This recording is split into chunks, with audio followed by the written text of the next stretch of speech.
पिछले एपिसोड में गुरुदेव ने बताया कि गुरुदक्षिणा केवल धन नहीं होती, वह आत्मा से जुड़ी होती है।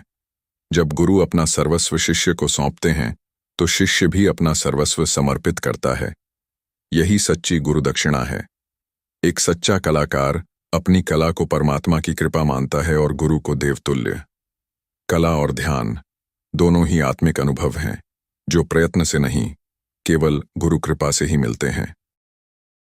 गुरु कार्य शारीरिक नहीं, आत्मा से किया गया कार्य होता है। समर्पण भाव से किया गया हर छोटा कार्य भी साधक को सुपात्र बनाता है, और सुपात्र आत्मा पर ही गुरु कृपा बरसती है।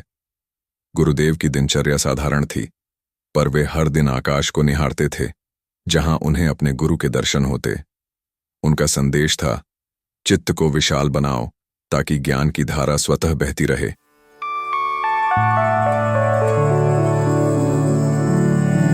अब आगे, मैंने मंत्र बोलते और उनका उच्चारण करते बहुत लोगों को सुना है, लेकिन आप जब उच्चारण करते हो तो बहुत ही अच्छा लगता है। यही मंत्र मैंने और लोगों के मुख से भी सुने हैं। मंत्र की तो समानता है, फिर प्रभाव में इतनी भिन्नता क्यों हो रही है? गुरुदेव ने कहा, मंत्र का अपना एक विशेष ज्ञान है। कोई भी मंत्र केवल कुछ निश्चित शब्दों का समूह नहीं होता है। हमें मंत्र किसने दिया है, किस भावना के साथ दिया है, इसका बड़ा महत्व होता है। ऐसा समझो कि मंत्र शुद्ध पानी के समान है, जिसकी अपनी विशेषताएं और विशेष गुणधर्म होते हैं। जिस प्रकार से किसी शुद्ध पानी में कोई भी रंग डाल दिया जाए तो वह उस रंग को प्रभावशाली बनाता है, और पानी अपने अस्तित्व में रंग को समाहित करता है और प्रकटीकरण के लिए रंग को आगे करता है। ठीक उसी प्रकार से मंत्र भाव को आगे करता है। मंत्र भावपूर्ण हो जाता है, और जिस भाव के साथ मंत्र का उच्चारण किया जाता है वह उसी भाव का प्रतिनिधित्व करता है। इसीलिए गुरु के मुख से गुरु मंत्र लेने की प्रथा है, यानी अपने संपूर्ण समर्पण के भाव से एक गुरु अपने शिष्य को प्रदान करता है। जितने समर्पण के भाव से दिया हो, उतना ही समर्पण का भाव शिष्य भी अनुभव करने लगता है। हम यह समझ सकते हैं कि मंत्र भाव का एक सशक्त माध्यम होता है। गुरु मंत्र को कितने ही भाव के साथ दे, उतने ही भाव के साथ शिष्य को वह ग्रहण करना आना चाहिए, क्योंकि शिष्य का उसी भाव के स्तर पर ग्रहण करना भी बड़ा आवश्यक होता है। मंत्र में भाव बड़ा महत्वपूर्ण होता है।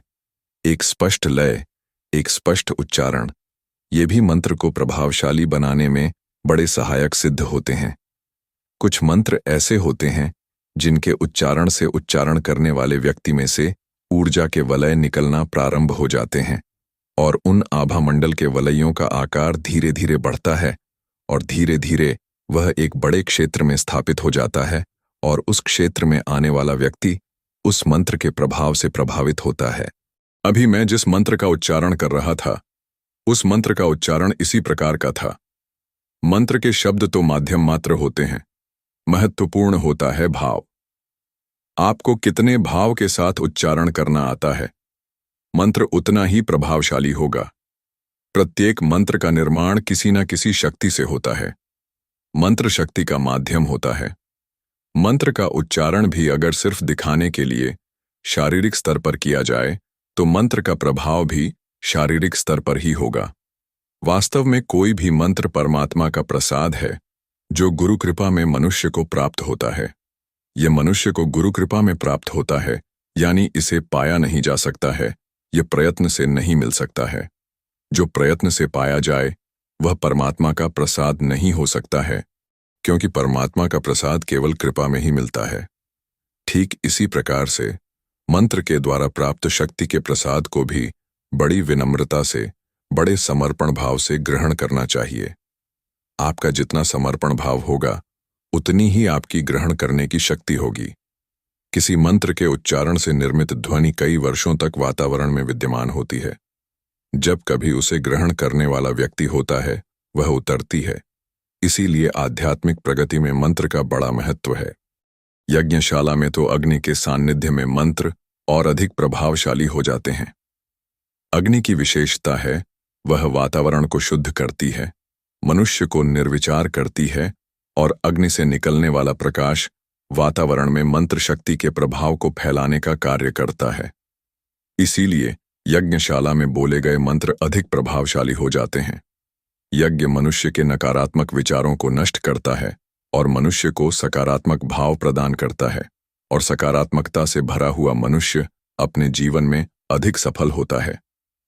इसी प्रकार से सकारात्मकता से भरा मनुष्य अपने आध्यात्मिक जीवन में सफल होता है।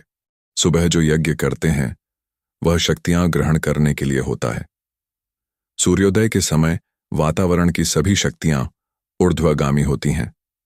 इसीलिए उन शक्तियों के सान्निध्य में किया गया यज्ञ हमें शक्तियां प्रदान करता है, और शाम को सूर्यास्त के पहले किया गया यज्ञ रात के पूर्व वातावरण को शुद्ध व पवित्र करने के लिए होता है, ताकि रात के वातावरण में नकारात्मक भाव से हम बचे रहें। नकारात्मकता का प्रभाव दिन की अपेक्षा रात में ही अधिक होता है।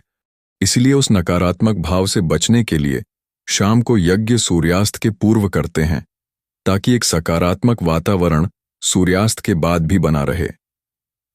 अग्नि का विचारों के साथ संबंध होता है। अग्नि तत्व कम हो जाने पर मनुष्य को विचार अधिक आते हैं। ईश्वर की उपासना में मनुष्य को विचार न आए, इसीलिए ईश्वर की प्रत्येक उपासना में अग्नि किसी न किसी रूप में विद्यमान होती ही है। इसीलिए मृत्यु के बाद भी अग्नि का मनुष्य के दाह संस्कार में बड़ा महत्व होता है। मनुष्य का दाह संस्कार इसीलिए किया जाता है कि मनुष्य की आत्मा शरीर के मोह से मुक्त हो सके। इसीलिए मनुष्य के शरीर का अग्नि में अंतिम संस्कार किया जाता है। मनुष्य का शरीर पंच तत्वों के द्वारा निर्मित होता है। उनमें एक अग्नि तत्व होता है, और मनुष्य के शरीर में इसका बड़ा महत्व है। यज्ञशाला के कुंड से जो भभूति निकलती थी वह गुरुदेव पौधों में डालते थे। उससे पौधों को बड़ी ऊर्जा मिलती थी। इसी कारण उनके आश्रम में बहुत सुंदर सुंदर फूल उगे हुए थे। गुरुदेव एकदम शांत रहते थे। वे सब कार्य बड़ी शांति से करते थे। वे कहते थे, गुरु कार्य कर रहा हूं तो फिर गुरु कार्य में जल्दबाजी क्यों? अच्छी तरह आत्मीयता से करता हूं, और जल्दी कर कार्य को मैं शारीरिक स्तर पर नहीं लाता हूं। इसीलिए प्रत्येक कार्य को संपूर्ण भाव व शांति के साथ करता हूं। मुझे सचमुच यह अच्छा लगा, व मैंने भी अपना गुरु कार्य उनके जैसी आत्मीयता से करना सीख लिया। वास्तव में कार्य करने में बड़ा आनंद आ रहा था। वहां पर कब सुबह होती थी और कब शाम होती थी पता ही नहीं चलता था। एक दिन सुबह हवन विधि होने के बाद गुरुदेव ने प्राकृतिक स्थिति के बारे में बताना प्रारंभ किया। उन्होंने कहा, प्रकृति में कभी कोई विचार नहीं होते हैं, और विचार प्राकृतिक नहीं होते हैं। विचार अप्राकृतिक हैं। इसीलिए ध्यान साधना के लिए मनुष्य सदैव प्रकृति का सान्निध्य चाहता है। जब कभी हम प्रकृति के सान्निध्य में जाएंगे तो हम पाएंगे कि हमारे विचार समाप्त हो गए हैं। विचार हमारे शरीर की निर्मित है। शरीर नाशवान है, और इसीलिए शरीर से निर्मित विचार भी नाशवान होते हैं। प्रकृति का अपना एक विशिष्ट चक्र होता है, और उस चक्र से सारी प्रकृति जुड़ी हुई होती है। जिस प्रकार से प्रकृति का चक्र चलता है, उसी के तहत प्राकृतिक वातावरण बनता व बिगड़ता है। प्रकृति के तहत ही सृजन व विनाश दोनों ही होते रहते हैं। विनाश भी सृजन के लिए हुआ एक परिवर्तन ही है। दोनों स्थितियां प्रकृति से जुड़ी हुई हैं। मनुष्य को अपने आप को जानने के लिए प्रकृति के इस रहस्य को समझने की आवश्यकता है। प्रकृति का भी एक नाद है। उस नाद को जानना होगा, उसे सुनना होगा। जब वह सुनाई देना चालू हो जाए तो वही नाद भीतर भी बजना प्रारंभ होता है। जब आपका चित्त भीतर होता है तो वह नाद निकलना प्रारंभ हो जाता है। उस नाद को ब्रह्मनाद कहते हैं। प्रकृति को चलाने वाली एक शक्ति है, यह उसका नाद होता है। जब इस ब्रह्मनाद के साथ हम जुड़े हुए होते हैं तो हम भी संपूर्णतः प्राकृतिक रूप में ही होते हैं। जब हम एकांत में होते हैं तब यह नाद हमें हमारे भीतर से सुनाई देता है। यह नाद उसी प्रकार का है जैसे किसी धातु के खाली पाइप को कान लगाने पर सुनाई देता है। यह ठीक वैसा ही होता है।